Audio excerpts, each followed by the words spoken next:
Welcome back. મહત્વપૂર્ણ સમાચાર સુરતથી કે જ્યાં પીએમ મોદીના આગમન પૂર્વે સાયકલ રેલી યોજાઈ છે। નાયબ મુખ્યમંત્રી હર્ષ સંઘવીની આગેવાનીમાં રેલી યોજાઈ। બપોરે 1:30 કલાકે આ રેલીની શરૂઆત થઈ। આ સાયકલ રેલી જે લાલભાઈ કોન્ટ્રાક્ટર સ્ટેડિયમથી પ્રસ્થાન થઈ છે, મરઘા કેન્દ્ર સુધી સાયકલ રેલી રહેશે।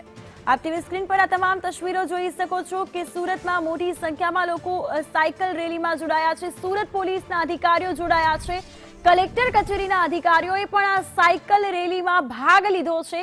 સાથે જ સુરત મહાનગરપાલિકાના અધિકારીઓ પણ સાયકલ રેલીમાં જોડાયા છે। ત્યારે ડેપ્યુટી સીએમ હર્ષ સંઘવીએ સાયકલ રેલીમાં ભાગ લીધો છે અને ખાસ કરીને આજે વાત કરીએ તો આજે 5 જૂન પર્યાવરણ દિવસ અને એ નિમિત્તે સાયકલ રેલીનું આ વિશેષ આયોજન કરવામાં આવ્યું છે।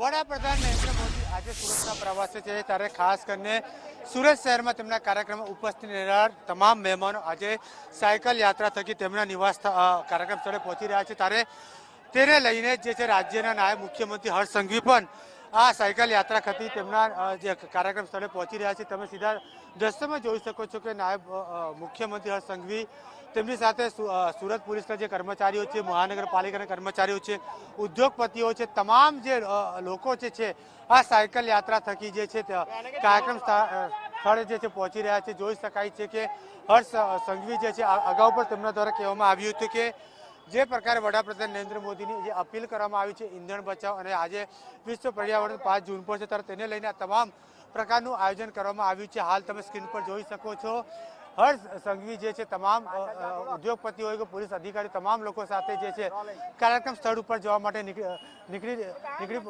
રહ્યા છે। ત્યારે જે રીતે વાત કરવામાં આવે ત્યારે તેમની બાજુમાં સાથે ઉદ્યોગપતિ મુકેશ પટેલ જે છે, દિનેશ તાવડિયા અને તમામ અધિકારીઓ કર્મચારીઓ તેમની સાથે જોવા મળી રહ્યા છે। જે રીતે વાત કરવામાં આવે ત્યારે આ વખતે સમગ્ર કાર્યક્રમનું જે આયોજન છે ઇકો ફ્રેન્ડલીનું આયોજન કરવામાં આવ્યું છે, તે રીતે આયોજન જે કરવામાં આવ્યું છે હાલ સ્ક્રીન પર તમે નિહાળી રહ્યા છો નાયબ મુખ્યમંત્રી હર્ષ સંઘવી જેઓ સાયકલ ચલાવીને કાર્યક્રમ સ્થળ ઉપર જઈ રહ્યા છે અને ત્યાં જઈને નિરીક્ષણ પણ કરશે। ત્યારે હવે એ તો 2 વાગ્યાની ટકોરે જે છે સુરત એરપોર્ટ પર વડાપ્રધાન નરેન્દ્ર મોદી આવી પહોંચશે અને ત્યારબાદ તેઓ જે છે ત્યાંથી એલએનટી પર જશે, ત્યારથી સાંજે 4 વાગે સુરત ઇન્ડોર સ્ટેડિયમ કાર્યક્રમ ખાતે આવી પહોંચશે। કેમેરામેન અજીત પટેલ સાથે જયેન્દ્ર પાંડે, સંદેશ ન્યૂઝ, સુરત।